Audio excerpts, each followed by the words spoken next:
నమస్కారం ఘంటారావానికి స్వాగతం. ముందుగా ప్రధాన అంశాలు. ఎట్టకేలకు ముగిసిన ఇరాన్ అమెరికా యుద్ధం. ఫ్రాన్స్ వేదికపై ఒప్పందంపై అధ్యక్షుల సంతకాలు.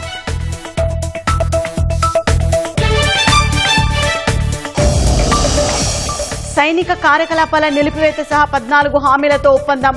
హర్ముజ్లో రాకపోకలకు మార్గం సుగమం.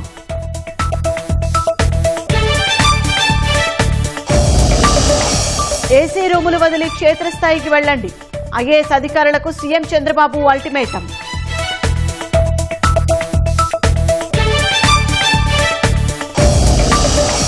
విధ్వంసం నుంచి విశ్వనగరం దిశగా అమరావతి. పనుల్లో స్పీడ్ పెంచితేనే 2028 టార్గెట్ నెరవేరే అవకాశం.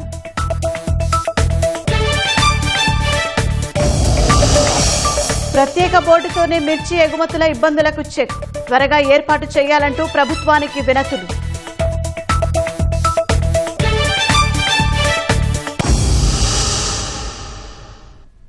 పశ్చిమాసియాలో 3 నెలలకు పైగా నెలకొన్న ఉద్రిక్తతలకు తెరపడింది. యుద్ధానికి ముగింపు పలుకుతూ అమెరికా, ఇరాన్లు శాంతి ఒప్పందంపై సంతకాలు చేశాయి. 14 అంశాల ఆధారంగా ఈ అవగాహన ఒప్పందం కుదిరింది. ప్యారిస్లోని వర్సెల్స్ ప్యాలెస్లో ఈ ఒప్పందంపై ట్రంప్ సంతకం చేయగా, ఇరాన్ అధ్యక్షుడు పెజెష్కియాన్ వర్చువల్గా సంతకం చేశారు. ఇరాన్తో అవగాహన ఒప్పందం కుదిరినట్లు అమెరికా అధ్యక్షుడు డొనాల్డ్ ట్రంప్ ప్రకటించారు.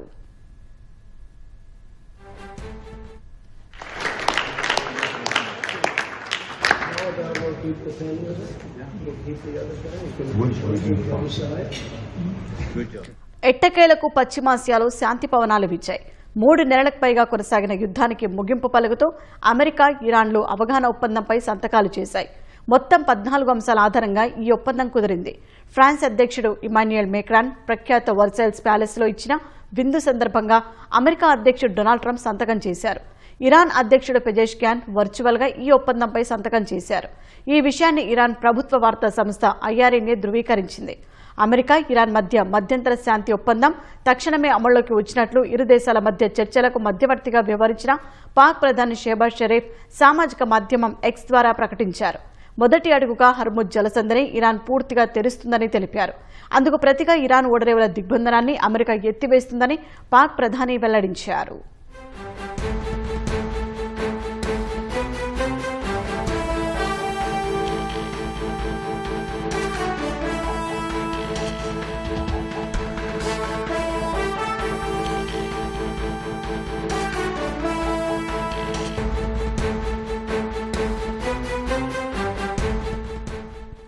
అటు ఈ ఒప్పందంలోని 14 అంశాలను అమెరికా అధికారులు విడుదల చేశారు. లెబనాన్ సహా పశ్చిమాసియాలోని అన్ని ప్రాంతాల్లో తక్షణమే సైనిక చర్యలను నిలిపివేయడం తొలి అంశంగా ఉంది. 60 రోజుల్లోగా శాశ్వత పరిష్కారం కనుగొనాలని అమెరికా, ఇరాన్లు నిర్ణయించాయి. ఆ లోపు చర్చలు పూర్తి కాకుండా గడువును పొడిగించుకోవాలని నిశ్చయించాయి. అణు కార్యక్రమం విషయంలో యథాతథ స్థితిని కొనసాగించాలని అమెరికా, ఇరాన్కు షరతు విధించింది. వీటితో పాటు మరికొన్ని అంశాలు ఉన్నాయి.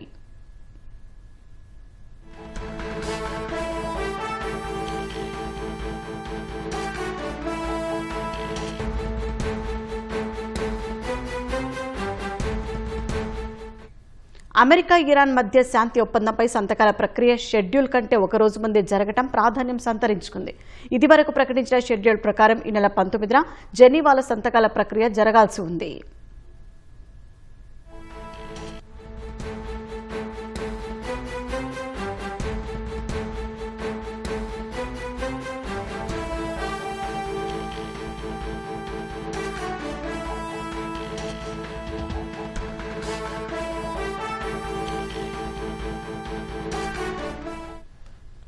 పశ్చిమాసియాలో 3 నెలలకు పైగా నెలకొన్న ఉద్రిక్తతలకు తెరపడింది. యుద్ధానికి ముగింపు పలుకుతూ అమెరికా, ఇరాన్లు శాంతి ఒప్పందంపై సంతకాలు చేశాయి. 14 అంశాల ఆధారంగా ఈ అవగాహన ఒప్పందం కుదిరింది. ప్యారిస్లోని వర్సెల్స్ ప్యాలెస్లో ఈ ఒప్పందంపై ట్రంప్ సంతకం చేయగా, ఇరాన్ అధ్యక్షుడు పెజెష్కియాన్ వర్చువల్గా సంతకం చేశారు. ఇరాన్తో అవగాహన ఒప్పందం కుదిరినట్లు అమెరికా అధ్యక్షుడు డొనాల్డ్ ట్రంప్ ప్రకటించారు.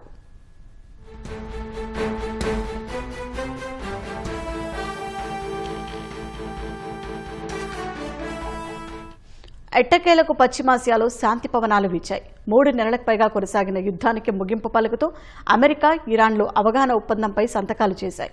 మొత్తం 14 అంశాల ఆధారంగా ఈ ఒప్పందం కుదిరింది. ఫ్రాన్స్ అధ్యక్షుడు ఇమాన్యుయల్ మేక్రాన్ ప్రఖ్యాత వర్సెల్స్ ప్యాలెస్లో ఇచ్చిన విందు సందర్భంగా అమెరికా అధ్యక్షుడు డొనాల్డ్ ట్రంప్ సంతకం చేశారు. ఇరాన్ అధ్యక్షుడు పెజెష్కియాన్ వర్చువల్గా ఈ ఒప్పందంపై సంతకం చేశారు. ఈ విషయాన్ని ఇరాన్ ప్రభుత్వ వార్తా సంస్థ IRNA ధృవీకరించింది.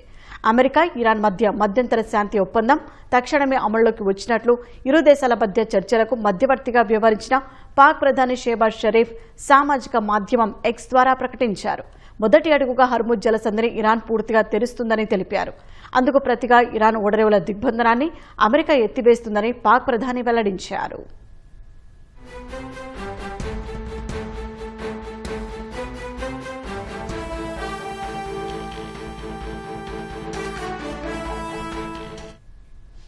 అటు ఈ ఒప్పందంలోని 14 అంశాలను అమెరికా అధికారులు విడుదల చేశారు. లెబనాన్ సహా పశ్చిమాసియాలోని అన్ని ప్రాంతాల్లో తక్షణమే సైనిక చర్యలను నిలిపివేయడం తొలి అంశంగా ఉంది. 60 రోజుల్లోగా శాశ్వత పరిష్కారం కనుగొనాలని అమెరికా, ఇరాన్లు నిర్ణయించాయి. ఆలోపు చర్చలకు పూర్తి కాకుండా గడువును పొడిగించుకోవాలని నిశ్చయించాయి. అణు కార్యక్రమం విషయంలో యథాతథ స్థితిని కొనసాగించాలని అమెరికా, ఇరాన్కు షరతు విధించింది. వీటితో పాటు మరికొన్ని అంశాలు ఉన్నాయి.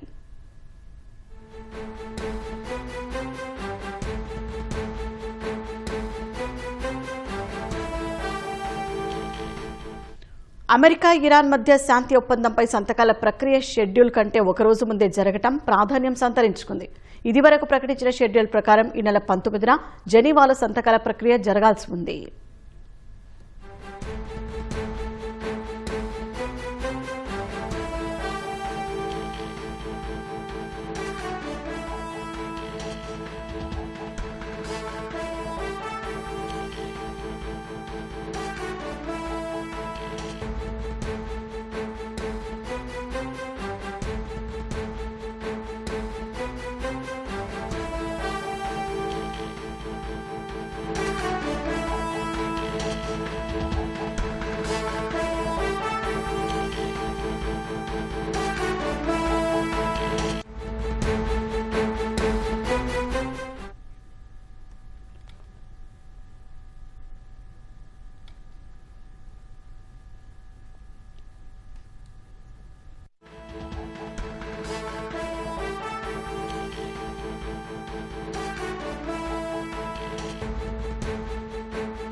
పశ్చిమాసియాలో 3 నెలలకు పైగా నెలకొన్న ఉద్రిక్తతలకు తెరపడింది. యుద్ధానికి ముగింపు పలుకుతూ అమెరికా, ఇరాన్లు శాంతి ఒప్పందంపై సంతకాలు చేశాయి. ఇక మరిన్ని వివరాలు అందజేసేందుకు అంతర్జాతీయ వ్యవహారాల నిపుణులు డాక్టర్ ప్రసాద్ గారిని అడిగి తెలుసుకుందాం. ప్రసాద్ గారు, నమస్తే అండి. నమస్తే అండి.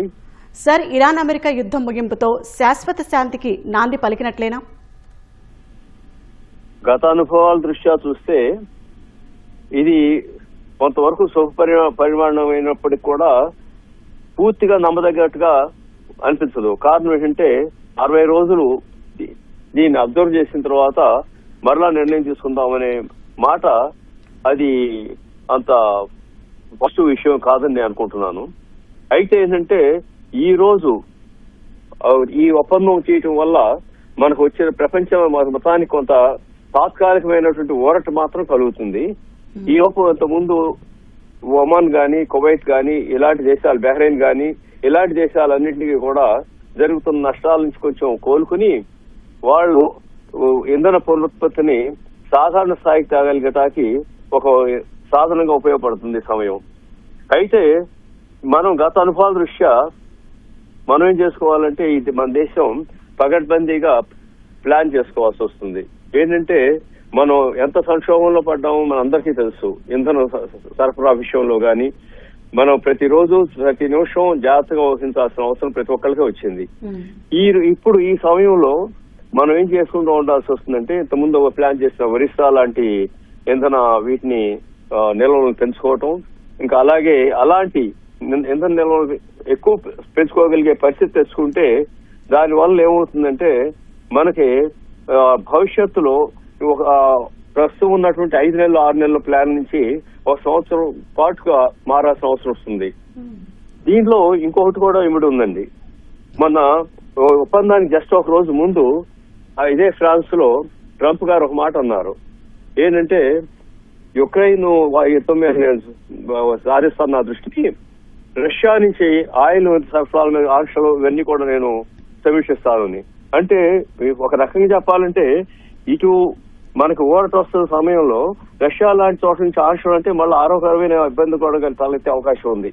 అందువలన ఈ ఇంధన విషయాల్లో మనం ఇతర దేశాల మీద ఆధారపడే కంటే కూడా స్వావలంబన సంపాదించుకునే పరిస్థితికి తీసుకురావడానికి దీని ఒక మంచి అవకాశంగా తీసుకుని మలుచుకుని మనం స్వావలంబన ఎలా వస్తుందంటే మనకు అప్పుడు ఆయిల్ సరఫరా చేయలేం కాబట్టి ప్రత్యామ్నాయ ఇంధన వనరుల మీద దృష్టి పెట్టుకుని 2047కు పెట్టుకున్న టార్గెట్లని 2047 కాకుండా 2035కే సాధించుకోగలిగే పరిస్థితి, అలాగే 2035 టార్గెట్లను 2029కి సాధించుకునే పరిస్థితి తెచ్చుకుంటే మనకి ఈ సమయం దాన్ని ఉపయోగించుకున్నట్టు అవుతుందని నా ఉద్దేశం అండి. అయితే ప్రసాద్ గారు, ఈ ఒప్పందంతో ఏ దేశం ఎక్కువగా ప్రయోజనం పొందింది? ఈ ఒప్పందంతో ప్రయోజనం పొందింది నిజం చెప్పాలంటే ఇరాన్ అమెరికాల కంటే కూడా ప్రపంచ దేశాలే బాగా బెనిఫిట్ పొందినాయండి. ఎందుకంటే ఇరాన్ ఏమో అణు ఇంధనాన్ని పూర్తిగా సాక్రిఫైస్ చేస్తారని వాళ్ళు యాక్సెప్ట్ చేశారు.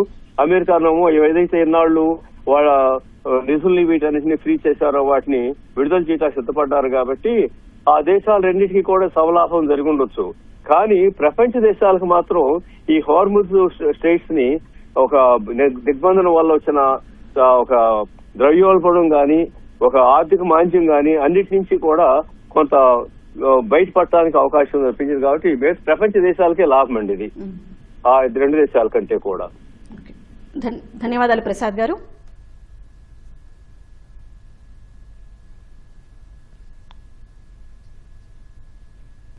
ఇరాన్ అమెరికా యుద్ధం ఎట్టకేలకు ముగిసింది. అమెరికా తన పట్టును నిలుపుకుందా లేక ఇరాన్ అనుకున్నది సాధించిందా? ప్రపంచంలో చమురు సరఫరా ఎలా జరగనుంది? గ్లోబల్ సప్లై చైన్ ఎలా ఉండబోతోంది? ఇలాంటి అంశాలను వివరించేందుకు ఇరాన్ అమెరికాలో దౌత్యవేత్తగా పనిచేసిన డాక్టర్ టివి నాగేంద్ర ప్రసాద్ ప్రత్యేక ముఖాముఖి.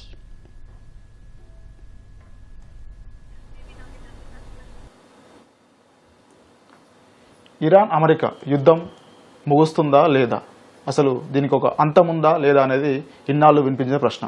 సో వీటన్నిటికీ పులి స్టాప్ పడుతూ అమెరికా అధ్యక్షుడు ట్రంప్ అలాగే ఇరాన్ అధ్యక్షుడు శాంతి ఒప్పందం పైన సంతకాలు చేశారు. సో ప్రపంచ ఆర్థిక వ్యవస్థకు ఇన్నాళ్ళు ఆటంకంగా మారిన ఈ యుద్ధం ఇప్పుడు ముగింపు పలకడంతో ఇది ప్రపంచ ఆర్థిక వ్యవస్థకు ఎలా దోహదపడుతుంది అనే విషయాలను మనతో పాటు చర్చించేందుకు ఇరాన్ మరియు అమెరికాలో పనిచేసిన దౌత్యవేత్తగా పనిచేసిన నాగేంద్ర ప్రసాద్ గారు ఉన్నారు. వారిని అడిగి మరిన్ని విషయాలు తెలుసుకుందాం. సార్ నమస్కారం సార్. సో ముందుగా ఎన్నాళ్ళ నుంచో వేచి చూస్తున్న సమయం వచ్చేసింది. దాదాపు 3 నెలలకు పైగా జరుగుతున్న ఈ యుద్ధం శాంతి ఒప్పందం పైన ఇరు దేశాల అధ్యక్షులు సంతకాలు చేశారు. సో ఈ పరిణామాలు ఎలా చూడాలంటారు సార్? ఇది పెద్ద ఉపశమనం అనుకోవచ్చు మన ప్రపంచానికే. బోత్ శాంతికి అవనివ్వండి, తర్వాత ఆర్థిక పురోగతికి కానివ్వండి, ఇది పెద్ద మంచి ఒప్పందం. ఎంత నిలబడగలదు అనేది పెద్ద ప్రశ్న. కానీ ఇందులో అమెరికా చేసిన ప్రయత్నం కానివ్వండి, అందులో అమెరికా చేసిన ప్రయత్నమే పెద్దది. ఇరాన్ చేసిన ప్రయత్నం కంటే కూడా వాళ్ళు చేసిన ప్రయత్నమే ఈ యుద్ధాన్ని ఆపాలి, ఈ ప్రపంచ ఆర్థిక వ్యవస్థని బయటికి తీసుకురావాలి అనేటువంటి ఉద్దేశంతో అమెరికాను అభినందించాలి. మన ప్రధానమంత్రి గారు కూడా నిన్న ప్రెసిడెంట్ ట్రంప్తో మాట్లాడినప్పుడు దాన్ని స్వాగతించారు, అభినందించారు. ఈ ఒప్పందంలో ముఖ్యంగా మొదటి ఆర్టికల్ చూస్తే మీరు మొదటి ఆర్టికల్లో ప్రస్తావన లెబనాన్ ఉంది. ఎందుకంటే ఈ ఒప్పందం నిలవాలి అంటే ఇజ్రాయెల్ ఎప్పుడు కూడాను ఈ దాడులు మళ్ళీ మొదలుపెట్టద్దు. అందుకని అమెరికా అర్థం చేసుకొని ఇజ్రాయెల్ని పక్కకు పెట్టేసి లెబనాన్లో వాళ్ళ యొక్క ది ప్రాదేశిక సమగ్రత, ఆ తర్వాత వాళ్ళ దగ్గర టెరిటోరియల్ ఇంటెగ్రిటీ అంటారు కదా, దాన్ని కాపాడడం కోసం అగ్రిమెంట్లో పెట్టారు. సో అది ఇరాన్కి పెద్ద విజయం అనుకోవచ్చు. ఎందుకంటే ఆ లెబనాన్ది లేకుండా ఏమీ జరగదు. ఎందుకంటే మీరు ఈ మధ్యన చూశారు, శాంతి ఒప్పందం అవుతుంది, అన్ని స్టాప్డ్ అంటారు, వెంటనే మళ్ళీ ఇజ్రాయెల్ దాడులు లెబనాన్ మీద ఉంటాయి. అప్పుడు మళ్ళీ ఇరాన్ అగైన్ మళ్ళీ కువైట్ కానివ్వండి, యుఏఈ మీద కానివ్వండి మిసైల్స్ పంపడం అనేది, డ్రోన్స్ పంపడం అనేది జరిగింది. సో అది పెద్ద మంచి విజయం. నేను ఈ విజయాన్ని అంటే అమెరికాకి ఇరాన్కి రెండింటికి విజయం అంటాను. కానీ ఇందులో ముఖ్యంగా అంటే నష్టపోయినా అనలేము, కానీ ఒక విధంగా బాధపడుతున్న క్యాండిడేట్ అంటే ఇజ్రాయెలే. అవును. సో ఈ ఒప్పందం మొత్తం నిలబడేది, దానికి ఫల్క్రమ్ అంటారు కదా, నిలబడేది ఇజ్రాయెల్ లెబనాన్ మీద దాడి చేయకుండా ఉంటే ఇవన్నీ సంగతులన్నీ జరిగిపోతాయి. సో ఇప్పుడైతే ఒక శాంతి ఒప్పందం పైన సంతకం చేశారు. తర్వాత 60 రోజుల తర్వాత కూడా మరొక ఒప్పందం పైన కూడా సంతకం చేయాల్సి ఉంది. సో ఇది ప్రస్తుతం జరిగినది శాశ్వత ముగింపు అనుకోవచ్చా, లేకపోతే దీన్ని పరిమితంగా భావించవచ్చా? ఇది శాశ్వతం అని నేను అనుకోనండి. మీరు 60 రోజులు అన్నారు కదా, 60 రోజులు సంవత్సరం కూడా కావచ్చు. కానీ ఎంగేజ్మెంట్, మన డైలాగ్ అనేది మొదలైంది మధ్యన. సో దాడులు లేకుండా. సో అది చాలా ముఖ్యమైనది. ఇందులో ముఖ్యమైన అచీవ్మెంట్ అంటే అదే. సో ఇప్పుడు ఫర్ ఎగ్జాంపుల్ మన 30 రోజుల్లో మనకు ఇంకొక ఆర్టికల్ ఉంది 4, అందులో హోర్ముజ్ స్ట్రైట్ గురించి మాట్లాడారు. హోర్ముజ్ స్ట్రైట్కి మొదటి 30 రోజుల్లో తెలిసిపోద్ది మనకి ఏంటి, నావికా దిగ్బంధనం అని వీళ్ళు అమెరికా నావల్ బ్లాకేడ్ చేశారు కదా, అదొకటి ఆగిపోవాలి, వాళ్ళు పూర్తిగా వెళ్ళిపోవాలి. తర్వాత ఇరాన్ కూడా అగ్రీ చేయాలి. ఆ తర్వాత ఏంటంటే ఇరాన్, ఒమాన్, ఆ తర్వాత తీర ప్రాంతాల దేశాలు అన్నీ కూర్చొని మాట్లాడతాయి. సో ఈ ఆర్టికల్తో మనకు తెలిసేది ఏంటంటే ఈ 60 రోజులు నడుస్తుంది, ఏం ఫీజు కట్టకుండా, ఛార్జ్ లేకుండా. కానీ ఆ తరువాత వీళ్ళ అగ్రిమెంట్ ఏం చేసుకుంటారో దాని మీద ఆధారపడతారు. నా ఉద్దేశం ఏంటంటే ఏదైనా ఒక ఫీజు విధించవచ్చు. ఈ ఇరాన్, ఒమాన్ ముఖ్యంగా వాళ్ళిద్దరే మెయిన్ ప్లేయర్స్ ఇందులో.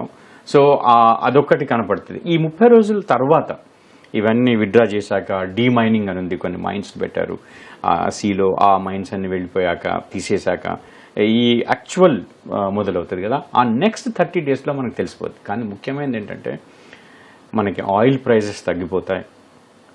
తర్వాత మనకి ముఖ్యంగా ఇంపార్టెంట్ మనకి ఫ్లో ఆఫ్ ఎనర్జీ దాంట్లోంచి ఫ్రీగా అయిపోతుంది.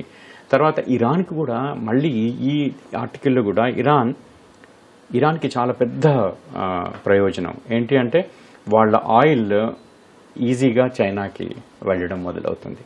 సో ఇన్ని రోజులు ఈ నావికా దిగ్బంధనం వల్ల ఆగిపోయాయి కదా, ఇవన్నీ మళ్ళీ మొదలవుతాయి. సో ఇరాన్ కూడా మళ్ళీ స్లోగా ప్రాస్పరస్గా అవ్వడానికి ప్రయత్నం చేస్తుంది. సో ఈ 30 రోజులు చాలా క్రిటికల్. ఈ 30 రోజుల్లో కనుక ఒకటేమో ఇజ్రాయెల్ దాడి చేయకుండా ఉండాలి, 2 ఇరాన్ కూడా అన్నిటికీ ఒప్పుకొని ఆ డీమైనింగ్ కానివ్వండి ఇవన్నీ చేయాలి. చేస్తే మనకి ఆ నెక్స్ట్ 30 రోజుల్లో మనకు క్లియర్గా తెలుస్తుంది ఈ ఒప్పందం ఎంత స్ట్రాంగ్గా, ఎంత దృఢతరంగా ముందుకు వెళ్తుంది అనేది. అలాగే ఈ ఒప్పందంలో ఒక 14 ఒప్పందాలు చేసుకున్నట్టు వాటన్నిటిపైన ఇరు దేశాల అధ్యక్షులు సంతకాలు చేశారు. సో ఈ యొక్క 14 అంశాలు సాధ్యమేనంటారా? 14 అంశాల్లో మీకు ఇప్పుడు ఈ యుద్ధం మొదలైంది ఎందుకు, మెయిన్గా ఆర్టికల్ 8 ఉంది ఇందులో. ఆర్టికల్ 8లో ఏం చెప్తున్నారంటే ప్రత్యేకంగా యురేనియం, ఇది సుసంపన్నం చేసిన యురేనియం వాటి గురించి మాట్లాడారు అందులో. కానీ పెద్దగా స్ట్రాంగ్గా ఇరాన్ని కంప్లీట్గా అవాయిడ్ చేయాలనేది కనిపించట్లేదు. ఏంటి అంటే ఇంతకుముందు ఒబామా గారు చేసిన అగ్రిమెంట్ లాగా 2015లోనేమో దానిలాగా ఏం చెప్తున్నారంటే ఈ IAEA ఉంది కదా, ఇంటర్నేషనల్ ఆర్గనైజేషన్, వాళ్ళ టెస్టింగ్కి, వాళ్ళ చెకింగ్, ఇన్స్పెక్షన్కి ప్రొవిజన్ కల్పించారు. ఆ తర్వాత యురేనియం ఒక 90 టన్నులో ఏమో ఉంది, అందులో 60% ఎన్రిచ్ చేసింది, సుసంపన్నం చేసిన యురేనియం ఉంది. అది మొత్తం ఇరాన్ నుంచి బయటకు తీయాలా లేదా అనేది అందులో మెన్షన్ చేయలేదు. ఇన్ని రోజులు ఏంటి, యుద్ధం మొదలైందే దాంతో.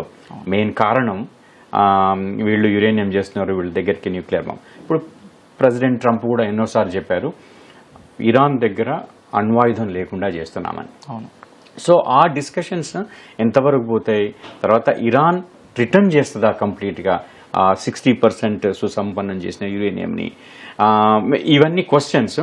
కానీ ఈ ఒప్పందం ద్వారా ఏంటంటే కూర్చొని డైలాగ్ కోసం ఈ అవకాశం కల్పించింది.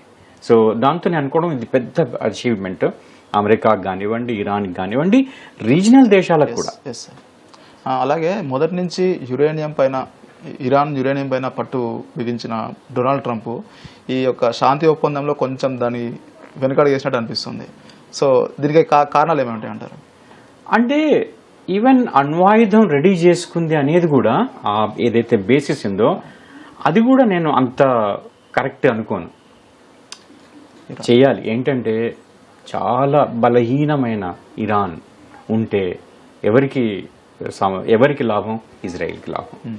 అలాంటిది చూసారు, అంతేగాని అణ్వాయుధానికి వాళ్ళు దగ్గరలో ఉన్నారు అవన్నీ ఏం లేదు. మీరు ఇంతకుముందు చూస్తే కార్పెట్ బాంబింగ్ చేసేసి మొత్తం యురేనియం తీసేసాము అది ఇది అన్నారు. చెప్పండి. సో దానివల్ల నేను అనుకోవడం అది అసలైన కారణం కాదు.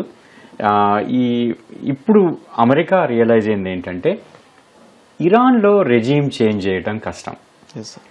ఇరాన్ ఎంతో మొదటి నుంచి ట్రంప్ కూడా ఇరాన్లో రెజ్యూమ్ చేంజ్ చేయాలని చెప్పేసి ఇరాన్ యొక్క ఉన్నతాధికారులను అంతం చేసే ప్రక్రియలో ఉన్నాడు. మొదటి వారంలో మీరు చూస్తే సుప్రీం లీడర్ అయతుల్లా ఖామెనీ నుండి ఆ తర్వాత లారిజానీ వరకు వాళ్ళందరినీ హతం చేశారు. దాని తర్వాత కూడా ఇరాన్ స్టేబుల్గా స్ట్రాంగ్గా, అంటే వాళ్ళు హిస్టారికల్లీ కంట్రీ. అయతుల్లా ఖామెనీ తర్వాత వచ్చిన అధ్యక్షుని కూడా వీళ్ళు అంతం చేస్తామనే స్లోగన్ ఇచ్చారు. ఆయన కూడా కొన్ని రోజులు దాచుకొని అట్లా ఉన్నాడు. సో తర్వాత ఇప్పుడు ఇరాన్ భవితవ్యం ఎలా ఉండొచ్చు అనుకోవచ్చు. సో ఇరాన్ ఈ ఒప్పందం ద్వారా ఇరాన్ చాలా రిచ్ కంట్రీ. వాళ్ళకి ఈ పెట్రోలియం, గ్యాస్ అన్ని రిచ్ కంట్రీ. ఆ తర్వాత అగ్రికల్చర్గా కూడా చాలా రిచ్ కంట్రీ. వాళ్ళకి అగ్రికల్చర్లో కూడా అంటే కాస్పియన్ సీ ఉంది, నార్త్ ఇరాన్. సో ఈ అవకాశం ఏంటి అంటే మళ్ళీ వాళ్ళు ఎకనామిక్ ప్రోగ్రెస్ తెచ్చుకోవాలి. ఎవరైనా అగ్రి చేస్తారు. ఏంటి అంటే ఈ యుద్ధంలో ఎక్కువగా డిస్ట్రాయ్ చేసింది ఇరాన్ వేరియస్ సిటీస్ని. అదన్నీ చేయాలంటే అందుకనే మీరు అందులో ఆర్టికల్స్లో చూస్తే ఒక దగ్గర 300 బిలియన్ ఇవ్వాలని ఉంది ఇరాన్కి. పునరుద్ధీకరణ కోసం ఇవ్వాలి అని ఉంది. సో ఆ మనీ కూడా ఆయన ఏం చేస్తున్నారు, తీర దేశాల నుంచి తీసుకుంటున్నారు. ఏది ఇప్పుడు యునైటెడ్ అరబ్ ఎమిరేట్స్ అవనివ్వండి, సౌదీ అరేబియా అవనివ్వండి, కువైట్ అవనివ్వండి, బహ్రెయిన్. సో వాళ్ళ దగ్గర నుంచి మనీ తీసుకొని మళ్ళీ రీకన్స్ట్రక్షన్ పునరుద్ధరణ కోసం వాడాలని చెప్తున్నారు. సో అది కూడా మంచి ఉద్దేశమే. తర్వాత ఇంకొకటి ఇరాన్కి ఏమైందంటే ఇందులో వాళ్ళవి ఫ్రోజన్ అసెట్స్ ఉన్నాయి. ఒక 100-120 బిలియన్ డాలర్లు. సో డిఫరెంట్ కంట్రీస్లో వివిధ దేశాల్లో ఉన్నాయి. వాటిని కూడా డీఫ్రీజ్ చేసేసి ఇవ్వడానికి అవకాశం ఉంది. సో దాంతో ఇరాన్ ఎకనామిక్గా ఆర్థికంగా పుంజుకునే అవకాశం ఉంది. నేనేమనుకుంటాను ఎప్పుడంటే ఈ ప్రాంతంలో పీస్ఫుల్గా ప్రాస్పరస్గా ఉన్న ఇరానే బెటర్. కానీ ఇజ్రాయెల్ ఏమనుకుంటుంది అంటే ఎప్పుడైతే ఈ ధనవంతం అవుతుందో ఆ మనీని వాళ్ళు ఎక్కువగా ఈ హిజ్బుల్లా తర్వాత హమాస్ ఈ లెబనాన్లో చేస్తున్నారు కదా వాళ్ళకు ఉపయోగిస్తారని. సో ఈ టైంలో ఇరాన్ కూడా రియలైజ్ అయింది ఇలాంటి వాటికి చేయొద్దని. సో నేను అనుకోవడం అన్ని విధాలుగా ఈ ఒప్పందం మంచిది. నేను నిలబడాలని ఆశ వ్యక్తం చేస్తున్నాను. నిలబడకపోతే మాత్రం మళ్ళీ ఆర్థిక సంక్షోభాలు ఇవన్నీ మొదలవుతాయి. ఎందుకంటే ఈ యుద్ధం వాళ్ళకే పరిమితం కావట్లా. సో మొత్తం రీజియన్ని పర్టికులర్గా మన ఇండియాకి, మన భారతదేశానికి మనం 90% ఎనర్జీకి బయట నుంచే ఇంపోర్ట్స్ చేసుకుంటాం. మన ప్రోగ్రెస్ బాగా ఎక్కువగా ఉంది. మనకు ఆ ఇంధనం రాకపోతే చాలా ఇబ్బందులు ఎదురవుతాయి. సో మనం పర్టికులర్గా మనం ఆహ్వానించాలి. తర్వాత మనం ఇది చక్కగా ఈ ఒప్పందం 60 రోజుల తర్వాత కూడా మళ్ళీ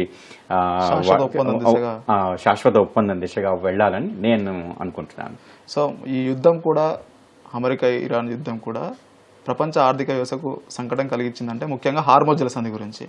సో ఇప్పుడు ఈ ఒక శాంతి వీచిక జరిగిన తర్వాత ఈ హార్మోజ్ జలసంధిలో ఎగుమతులు దిగుమతులు సంబంధించిన రవాణా ఎలా ఉండవచ్చు అంటారు? ఇప్పుడు ఈ 60 రోజులు మాత్రం ఫ్రీ నావిగేషన్ ఉంటుంది. ఆ తర్వాత వాళ్ళు ఒమాన్, ఇరాన్, తీర ప్రాంతాల దేశాలు మాట్లాడుకొని ఒక ఫీజు లాంటిది డిసైడ్ చేయాలని అనుకుంటున్నారు వాళ్ళు. సో నేను అనుకోవడం హోర్ముజ్ జలసంధి ప్రాబ్లం వెళ్ళిపోవాలి, ఫీజుతో అయినా పర్వాలేదు. కానీ చాలా ఇంటర్నేషనల్ అగ్రిమెంట్స్ చాలా ఉన్నాయి. ఆ అగ్రిమెంట్స్ని కూడా వాళ్ళు కన్సిడర్ చేసి ఎలా ఫ్రీ నావిగేషన్ ఉండాలని వాళ్ళు ప్రయత్నాలు చేస్తారు. నేను అనుకోవడం ఇరాన్ కూడా వాళ్ళకి కూడా అది బ్లాకేడ్ అనేది చాలా కష్టతరం అయిపోయింది. వాళ్ళు కూడా సహకరిస్తారని నేను అనుకుంటున్నాను. సో ఇన్నాళ్ళు జరిగిన యుద్ధంలో ఇటు అమెరికా కావచ్చు, అటు ఇజ్రాయెల్ కావచ్చు, ఇటు ఇరాన్ కావచ్చు, ఈ దేశాల్లో ఎవరికి లాభం, ఎవరికి నష్టం, ఎవరు విజయం సాధించాలనుకోవచ్చు? విజయం ఎవరిది కాదండి. అమెరికా కూడా గెలిచిందని అనుకోలేం. మీరు ఈ అగ్రిమెంట్ చూస్తే, ఒప్పందం చూస్తే, అవగాహన ఒప్పందం ఏదైతే చేసుకున్నారో అన్నిట్లో వాళ్ళు డైల్యూట్ చేశారు.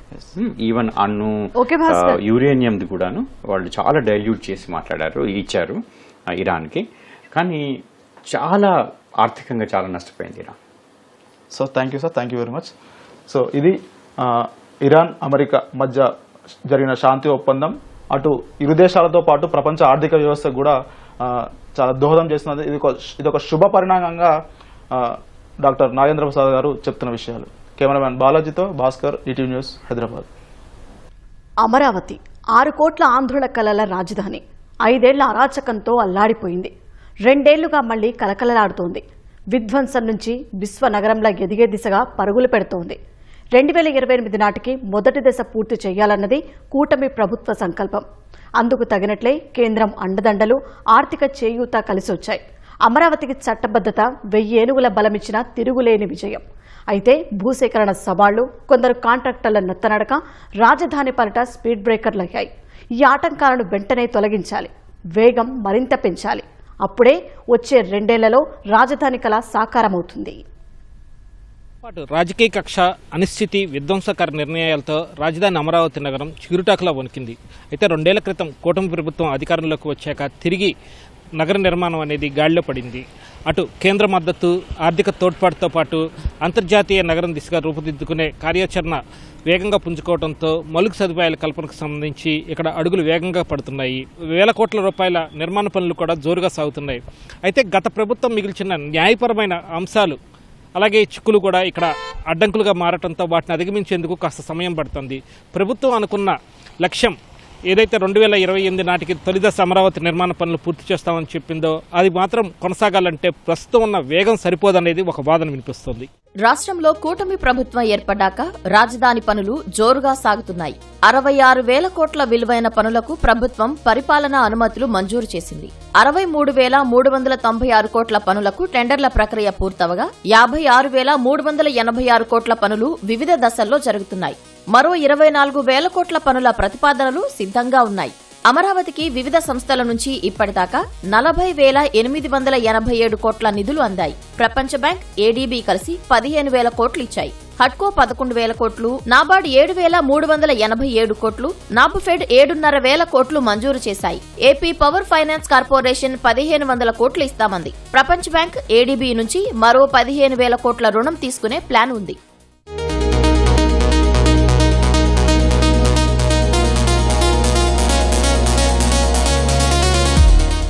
అమరావతిలో అంతర్జాతీయ క్రీడా నగరం, స్మార్ట్ పరిశ్రమలు, inner ring road, railway station నిర్మించాలని ప్రభుత్వం నిర్ణయించింది. అందుకోసం 7 గ్రామాల పరిధిలో 16,666 ఎకరాలు సమీకరిస్తోంది. అంతర్జాతీయ విమానాశ్రయ నిర్మాణానికి ప్లాన్ చేసింది. రాజధానిలో ప్రభుత్వ నిర్మాణాలు కొనసాగిస్తూనే పెద్ద ఎత్తున ప్రైవేటు పెట్టుబడుల్ని ఆకర్షించే పనిలో ఉంది. అమరావతిని క్వాంటం వ్యాలీగా తీర్చిదిద్దే పనిలో నిమగ్నమైంది.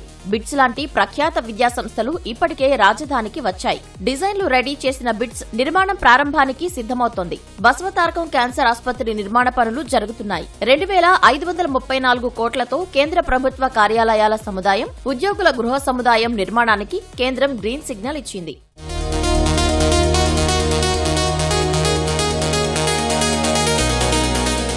ఇప్పుడు వెలిగిపోతున్న అమరావతి వైసీపీ హయాంలో వెలవెలబోయింది. అప్పటికే సుమారు 10,000 కోట్ల పనులు జరగ్గా 2019లో జగన్ సీఎం కాగానే ఎక్కడి పనులు అక్కడ ఆపేశారు. అమరావతి విధ్వంసానికి కంకణం కట్టుకున్న జగన్ తొలుత ప్రజా వేదికను పడగొట్టారు. రాజధాని స్టార్టప్ ఏరియా అభివృద్ధి ప్రాజెక్టులో భాగమైన సింగపూర్ కన్సార్షియంని భయపెట్టి తరిమేశారు. 3,500 కోట్ల ప్రపంచ బ్యాంకు రుణానికి 2019 ఎన్నికల ముందు సర్వం సిద్ధమైతే జగన్ ముఖ్యమంత్రి అయ్యాక ఢిల్లీకి వెళ్లి మరీ అడ్డపుల్ల వేశారు. ఆ తర్వాత శాసనసభ సాక్షిగా 3 ముక్కలాటకు తెరతీశారు. భారీ నిర్మాణాలకు అమరావతి పనికిరాదంటూ దుష్ప్రచారం చేశారు. శ్మశానం, ఎడారి అంటూ ఆనాటి మంత్రులు, ప్రజాప్రతినిధులు అమరావతిపై నోరు పారేసుకున్నారు. మాస్టర్ ప్లాన్ ను నాశనం చేయడానికి R5 జోన్ అంటూ కుట్రలకు పాల్పడ్డారు. మంగళగిరి, తాడేపల్లి మండలాల పరిధిలోని గ్రామాల్ని అమరావతి నుంచి తప్పించారు. రాజధాని పరిరక్షణకు ఉద్యమించిన రైతులు, మహిళలపై కర్కశంగా దాడులు చేయించారు. అక్రమ కేసులు పెట్టించారు. పాదయాత్ర చేస్తుంటే దారుణంగా వేధించారు. అమరావతినే రాజధానిగా కొనసాగించాలని, 6 నెలల్లో నిర్మాణాలు పూర్తి చేయాలని హైకోర్టు ఆదేశించినా పట్టించుకోలేదు. వైసీపీ పాలకుల తీరుతో అప్పట్లో రాజధాని చిన్నపాటి అడవిలా మారింది.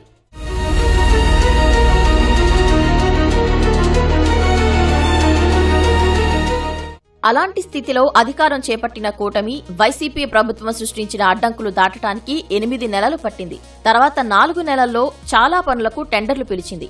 అయితే నాటి ప్రభుత్వ నిర్వాకంతో అంచనా వ్యయం 20 నుంచి 25% పెరిగింది.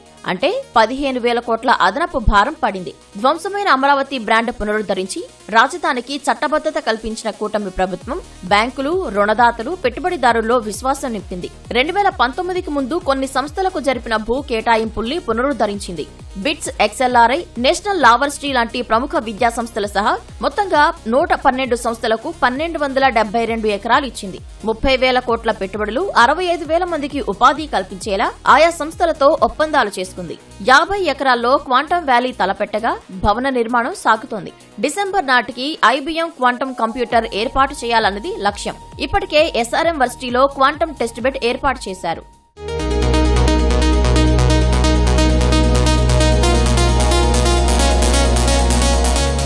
రాజధానిలో సచివాలయం, విభాగాధిపతుల కార్యాలయ టవర్ల పనులు శరవేగంగా సాగుతున్నాయి. హైకోర్టు, శాసనసభ నిర్మాణం మొదలైంది. మంత్రుల బంగ్లాలు చివరి దశలో ఉన్నాయి. ఎమ్మెల్యేలు, ఎమ్మెల్సీలు, అఖిల భారత సర్వీస్ అధికారుల నివాస భవనాలు దాదాపు సిద్ధమయ్యాయి. హైకోర్టు జడ్జిలు, గెస్టెడ్, నాన్ గెస్టెడ్ అధికారులు, ఉద్యోగుల భవనాలు 6 నెలల నుంచి ఏడాదిలో అందుబాటులోకి వస్తాయి. ఏపీ-NRT సొసైటీ ఆధ్వర్యాన 600 కోట్ల వ్యయంతో ప్రవాసాంధ్రుల ఐకానిక్ భవనం పనులు పరుగులు పెడుతున్నాయి. 350 కిలోమీటర్ల ప్రధాన రహదారులు నిర్మిస్తున్నారు. జలాశయాలు, వాగులు అభివృద్ధి చేస్తున్నారు. 189.4 కిలోమీటర్ల అమరావతి ORR ప్రాజెక్టుకు కేంద్రం పచ్చజెండా ఊపింది. త్వరలో కేబినెట్ ఆమోదానికి వెళ్లనుంది. ఎర్రుపాలెం నుంచి అమరావతి మీదుగా నంబూరు వరకు 57 కిలోమీటర్ల రైల్వే లైన్ నిర్మాణానికి టెండర్ల ప్రక్రియ జరుగుతోంది. దీనికోసం రాజధాని పరిధిలో భూములు సమీకరిస్తున్నారు. కాజ నుంచి గొల్లపూడి మీదుగా చినౌటపల్లి వరకు విజయవాడ బైపాస్ రెడీ అయింది.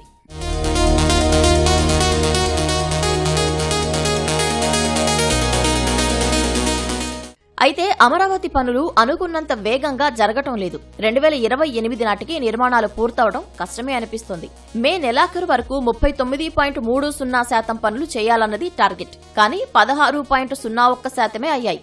మొత్తం పనులన్నీ 10 నుంచి 12 కాంట్రాక్టు సంస్థల చేతుల్లోనే ఉన్నాయి. కొన్ని కంపెనీలు మరీ నెమ్మదిగా పనులు చేస్తున్నాయి. మొత్తం 40,000 మంది కార్మికులు పనిచేయాల్సిన చోట 18,000 మంది మాత్రమే ఉన్నారు. రాజధాని పనులకు మరికొన్ని ఆటంకాలు కూడా ఉన్నాయి. ఇంకా 2,300 ఎకరాల భూములను సమీకరణలో రైతులు ఇవ్వలేదు.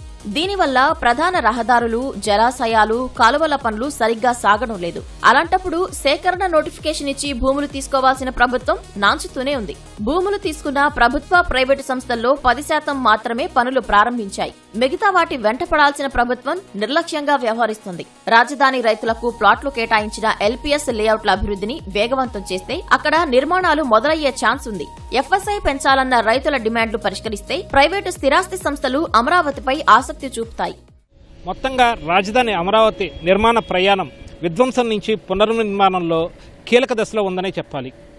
రాజకీయ సంకల్పానికి తోడు కార్యాచరణలో వేగం, గుత్తేదారులపై పర్యవేక్షణ, అలాగే పెండింగ్ సమస్యల పరిష్కారానికి రాజకీయ జోక్యం వంటి అంశాలతోనే అనుకున్న లక్ష్యం, తొలిదశ లక్ష్యం పూర్తి కాగలదన్నది ఇక్కడ స్పష్టమవుతోంది. కెమెరా పర్సన్స్ నరేష్, నాగరాజులతో VSN Krishna, ETV news, Amaravati.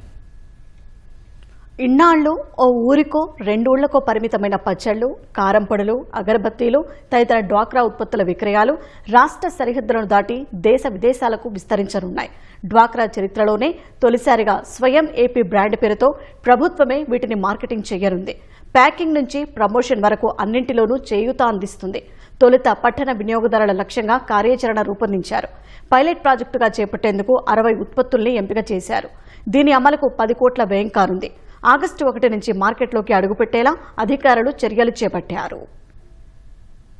రాష్ట్రంలో సెర్పు పరిధిలో 86 లక్షల మంది డ్వాక్రా మహిళలు ఉన్నారు. వీరు వందల ఉత్పత్తుల్ని తయారు చేస్తున్నారు. సెర్పుకు ఇప్పటి వరకు వాటి విక్రయాల మార్కెటింగ్ లో అనుభవం లేదు. గతంలో వీటిని ఆన్లైన్లో పెట్టేవారు. అది అంతగా విజయవంతం కాలేదు. ఆ అనుభవాలన్నీ దృష్టిలో పెట్టుకుని ఈసారి మార్కెటింగ్, నాణ్యతా నిర్ధారణ, ప్యాకింగ్ తీరు, లైసెన్సింగ్, న్యాయపరమైన అంశాలపై పర్యవేక్షణ ఉండేందుకు ప్రత్యేకంగా 2 ఏజెన్సీలతో ఒప్పందాలు చేసుకున్నారు. తొలి విడతలో మార్కెటింగ్ చేపట్టే 60 ఉత్పత్తుల్ని జిల్లాకు 2-3 చొప్పున ఉండేలా ఎంపిక చేశారు. విక్రయాలకు వీలుగా అమెజాన్, ఫ్లిప్కార్ట్, ONDC ఒప్పందం చేసుకున్నారు.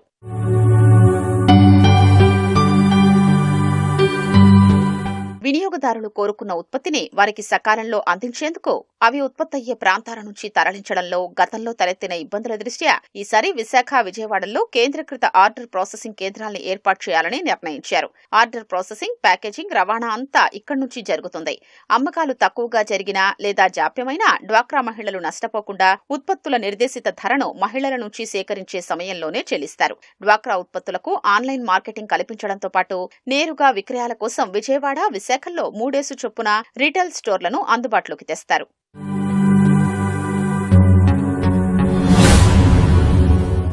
తొలి విడతగా వివిధ జిల్లాల నుంచి ప్రత్యేక ఉత్పత్తుల్ని ఎంపిక చేసింది. ఉత్తరాంధ్ర, గోదావరి జిల్లాల నుంచి ప్రసిద్ధ అరకు కాఫీ, ఏటికొప్పాక బొమ్మలు, మాడుగుల హల్వా, ఆత్రేయపురం పూతరేకులు, కాకినాడ కాజా, ఉప్పాడ పట్టుచీరలతో పాటు అజ్జరం ఇత్తడి వస్తువులు, మామిడి తాండ్ర, జీడిపప్పు లాంటి ఉత్పత్తులు ఈ జాబితాలో నిలిచాయి. ఇక కృష్ణా, గుంటూరు జిల్లాల నుంచి ప్రపంచ ప్రసిద్ధ కొండపల్లి బొమ్మలు, పెడన కలంకారీ, కుప్పడం, వెంకటగిరి చీరలతో పాటు గుంటూరు కారం, వివిధ రకాల పచ్చళ్లు, గానుగ నూనెల్ని ఎంపిక చేశారు. రాయలసీమ, నెల్లూరు, ప్రకాశం ప్రాంతాల నుంచి ధర్మవరం, మాధవరం, నంద్యాల పట్టు చీరలు, తిరుపతి చెక్క ప్రతిమలు, వనిపెంట ఇత్తడి వస్తువులు, నెల్లూరు చెక్క కత్తిపీటలు చోటు దక్కించుకున్నాయి. వీటితో పాటు ఆరోగ్యాన్నిచ్చే కర్నూలు మిల్లెట్స్, అన్నమయ్య జిల్లా టెర్రకోట మట్టి వాటర్ బాటిళ్లు, ప్రకాశం తేనె ఈ జాబితాలో నిలిచాయి. స్థానిక చేతి వృత్తుల వారికి, కుటీర పరిశ్రమలకు అంతర్జాతీయ మార్కెట్ కల్పించడమే లక్ష్యంగా ఈ ఎంపిక జరిగింది. పేద ప్రజలు సైతం అప్పులు చేసైనా సరే తమ పిల్లలను ప్రైవేటు పాఠశాలలో చేర్పించేందుకు ఆరాటపడుతున్నారు. ఇటువంటి తరుణంలో సమాజంలో ప్రభుత్వ పాఠశాలల పట్ల ఉన్న చిన్న చూపును పటాపంచలు చేస్తూ ఆ జిల్లా కలెక్టర్ సంచలన నిర్ణయం తీసుకున్నారు. తాను ఒక జిల్లాకు మెజిస్ట్రేట్ అయినా తన కుమారుడిని ప్రభుత్వ బడిలోనే చదివించేందుకు ముందుకు వచ్చి అందరికీ ఆదర్శంగా నిలిచారు. ఇంతకీ ఆ కలెక్టర్ ఎవరు, ఎందుకు ఆ నిర్ణయం తీసుకున్నారో ఈ కథనంలో చూద్దాం. పార్వతీపురం మన్యం జిల్లా కలెక్టర్ ప్రభాకర్ రెడ్డి తన కుమారుడు క్రిష్ ధరన్ రెడ్డిని ప్రభుత్వ పాఠశాలలో చేర్పించి విద్యా వ్యవస్థపై సరికొత్త నమ్మకాన్ని కలిగించారు. పార్వతీపురంలోని చర్చి వీధిలో ఉన్న పురపాలక ఉన్నత పాఠశాలలో క్రిష్ ధరన్ రెడ్డిని 10వ తరగతిలో చేర్పించారు. ఇటీవల వరకు ఈ విద్యార్థి విజయవాడలోని పటమట జెడ్పీ ఉన్నత పాఠశాలలో 9వ తరగతి చదివాడు. తండ్రికి పార్వతీపురం బదిలీ కావడంతో అక్కడ ప్రైవేట్ కార్పొరేట్ స్కూళ్ల వైపుకు వెళ్లకుండా మళ్లీ ప్రభుత్వ బడిలోనే చేరడంపై సర్వత్రా హర్షం వ్యక్తమవుతోంది. ఓ జిల్లా సర్వోన్నతాధికారి అయిన కలెక్టరే తన బిడ్డను సర్కార్ బడికి పంపడంతో సామాన్య పేద వర్గాల్లో ప్రభుత్వ విద్యపై నమ్మకం రెట్టింపవుతోంది.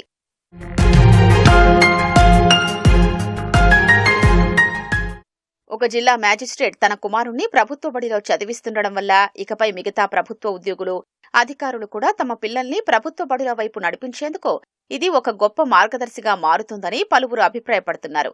కలెక్టర్ గారి కుమారుడు తమ పాఠశాలలో చేరడం ఎంతో ఆనందదాయకమని, ఈ నిర్ణయం ప్రజల్లో ప్రభుత్వ విద్యపై మరింత గౌరవాన్ని, విశ్వాసాన్ని పెంచిందని ఉపాధ్యాయులు సంతోషం వ్యక్తం చేస్తున్నారు. ప్రభుత్వ బడుల పట్ల చాలా మంది తల్లిదండ్రులు విభిన్నంగా ఆలోచించి ప్రైవేట్ పాఠశాల వైపు పరిగెడుతున్న టైంలో ఈ రకంగా ఒక జిల్లా ఉన్నతాధికారి మా పాఠశాల మీద నమ్మకం ఉంచి ఇక్కడికి పంపించడం ద్వారా తల్లిదండ్రుల్లో కూడా ఒక మంచి నమ్మకాన్ని ప్రభుత్వ బడుల పట్ల కలిగించడం అనేది జరిగింది. ఇట్లాంటి నమ్మకాన్ని అందరూ కనుక చూపిస్తే ప్రభుత్వ బడులు చాలా బలోపేతం అవుతాయి. అప్పుడు మాకు కూడా మరింత బాధ్యత పెరుగుతుంది. మేము నమ్మకంగా చెప్తాము, మరింత కష్టపడి చెప్పి, ఎందుకంటే అందరికీ సమాన విద్య అందించాలనేటటువంటి లక్ష్యం ఏదైతే ప్రభుత్వానికి ఉంటుందో ఆ లక్ష్యం నెరవేరడానికి పూర్తి స్థాయిలో ఇలాంటి చర్యలు అయితే చాలా దోహదపడతాయి. అందుకు కలెక్టర్ గారికి కూడా మేము ప్రత్యేక ధన్యవాదాలు అయితే తెలియజేస్తా ఉన్నాం. రూపాయి ఖర్చు లేకుండా కార్పొరేట్ కంటే మిన్నగా ప్రభుత్వ పాఠశాలల్లో నాణ్యమైన విద్య అందుతుందని నిరూపించిన కలెక్టర్ ప్రభాకర్ రెడ్డి నిర్ణయం పట్ల సర్వత్రా హర్షం వ్యక్తమవుతోంది. ఉభయ గోదావరి జిల్లాల జీవనాడిగా పేరొందిన ధవళేశ్వరం ప్రాజెక్టు గేట్ల మరమ్మతు పనులకు రంగం సిద్ధమైంది. వీలైనంత త్వరలోనే కొత్త గేట్ల ఏర్పాట్ల ప్రక్రియ ప్రారంభించేందుకు ప్రభుత్వం చర్యలు తీసుకుంటోంది. సీజన్లో రైతులకు నీరు ఇస్తూనే మరోవైపు గేట్ల మరమ్మతులు చేపట్టనుంది. ఇందుకు కూటమి ప్రభుత్వం 150 కోట్లు వెచ్చిస్తోంది. 5 ఏళ్ల వైసీపీ పాలనలో సాగునీటి ప్రాజెక్టు గేట్లకు గ్రీజు పెట్టేందుకు పైసా నిధులు ఇవ్వలేదని, కూటమి ప్రభుత్వం వచ్చాక రాష్ట్రంలో సాగునీటి ప్రాజెక్టులను గాడిన పెడుతున్నామని చెబుతున్న మంత్రి నిమ్మల రామానాయుడుతో ముఖాముఖి. ఉభయ గోదావరి జిల్లాలకు సంబంధించి సస్యశ్యామలం చేసే ధవళేశ్వరం బ్యారేజీకి మహర్దశ పట్టించాలని రాష్ట్ర ప్రభుత్వం నిర్ణయించింది. దీనికి సంబంధించి ధవళేశ్వరం ప్రాజెక్టుకు పెద్ద ఎత్తున గేట్ల మరమ్మతు చేయాలని చెప్పేసి నిర్ణయించింది.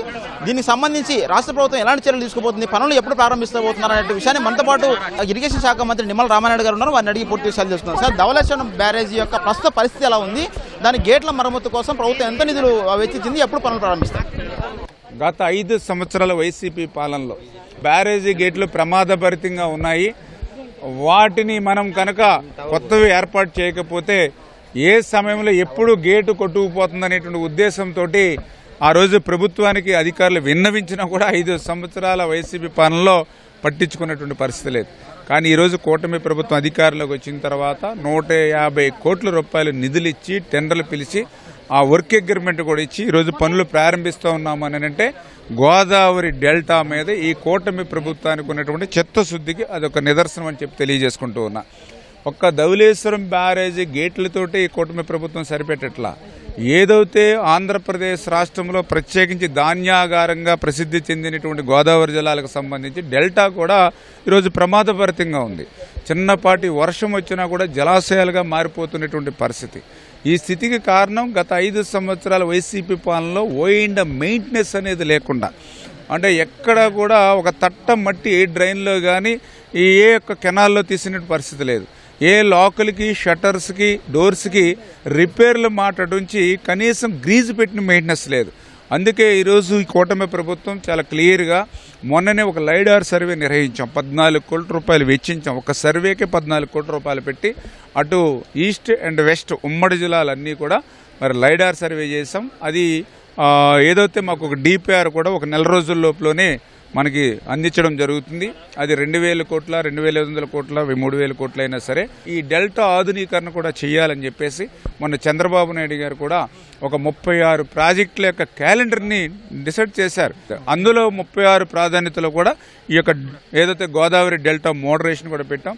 అంటే ఈ రకంగా భవిష్యత్తులో గోదావరి డెల్టా ప్రజలకు సంబంధించినటువంటి ఏదైతే గతంలో ఏ రకంగా అయితే పచ్చగా కలకల్లాడిందో మళ్ళీ అటువంటి పరిస్థితులు ఈ యొక్క జిల్లాల్లో తీసుకొచ్చేటువంటి విధంగా కూటమి ప్రభుత్వం పనిచేస్తూ ఉంటుంది. 150 కోట్ల రూపాయల నిధులు మంజూరు చేశారు. ఈ నిధులతో ఎన్ని గేట్లను మరమ్మతులు చేయబోతున్నారు, ఎన్ని కొత్త గేట్లు ఏర్పాటు చేస్తున్నారు, వీటితో ఇంకా భద్రత కోసం కానీ అక్కడ మరమ్మతుల కోసం ఎలాంటి చర్యలు తీసుకోబోతున్నారు?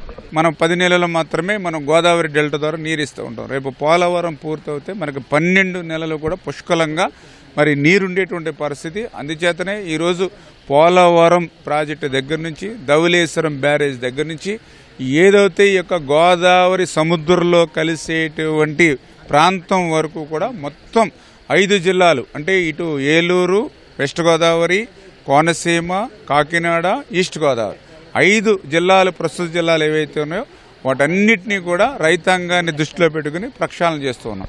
ధవళేశ్వరం ప్రాజెక్టుకు మహర్దశ పట్టించడమే లక్ష్యంగా 150 కోట్ల రూపాయలతో పనులు త్వరలోనే ప్రారంభించినట్లుగా మంత్రి నిమ్మల రామానాయుడు చెబుతున్నారు. అదేవిధంగా నాణ్యంగా, అదేవిధంగా సీజన్లో రైతులకు ఎలాంటి నష్టం జరగకుండా గేట్లు మరమ్మతులు చేయనట్లుగా వారు చెబుతున్నారు. కెమెరామెన్ రమేష్తో కలిసి వెంకటరమణ, ఈటీవీ న్యూస్, రాజమహేంద్రవరం.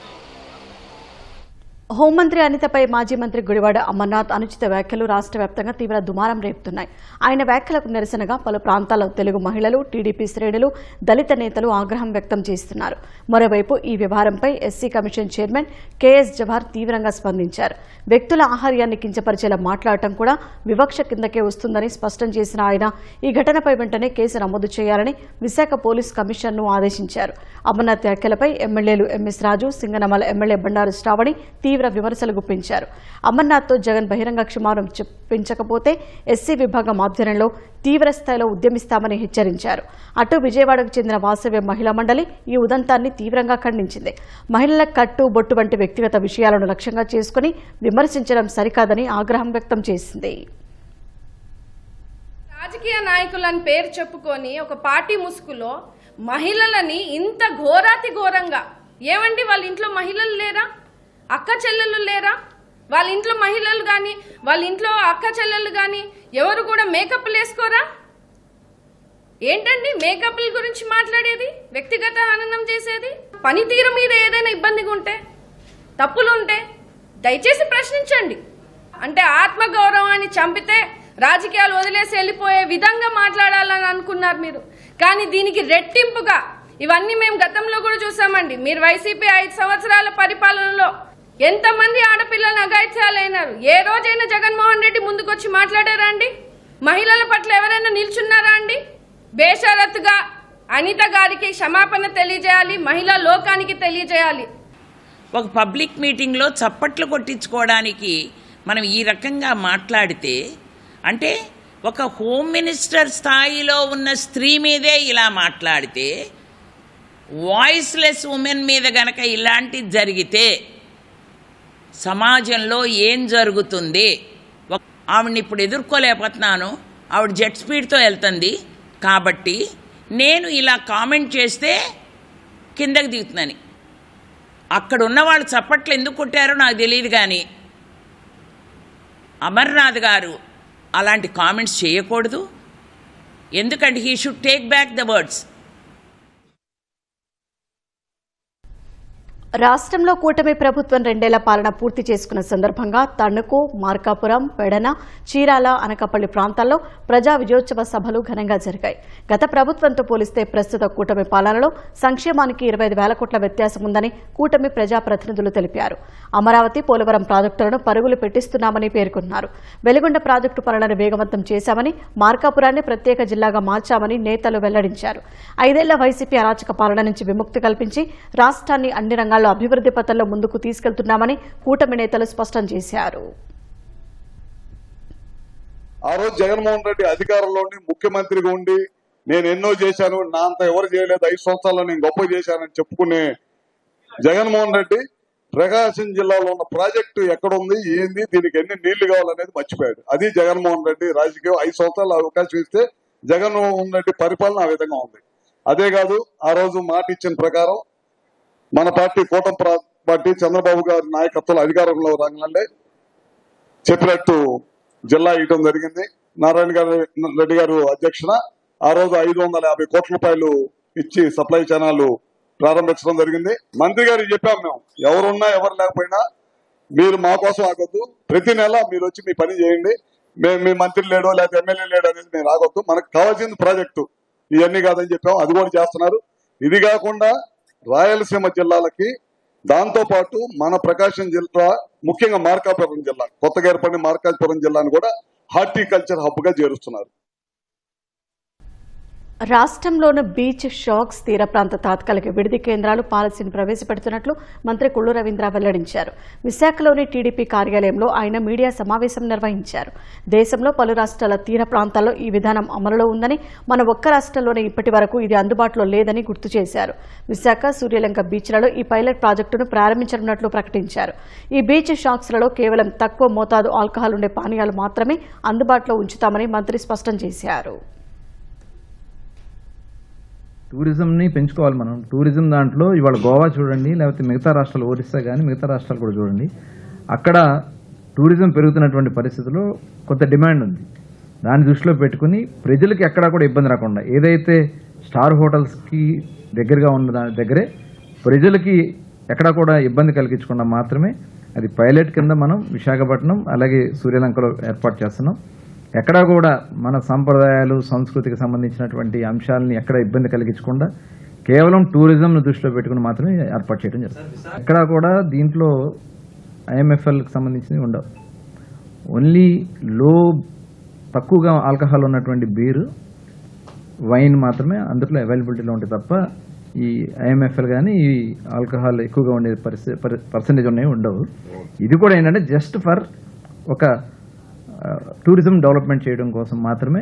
మిగతా రాష్ట్రాల్లో ఉంది, అదే పాలసీ తీసుకున్నాం. దాంట్లోనే ఇంకొద్దిగా మనకి లోకల్గా ఎక్కడ ఇబ్బంది రాకుండా ఉండేదని ఏర్పడ్డాం.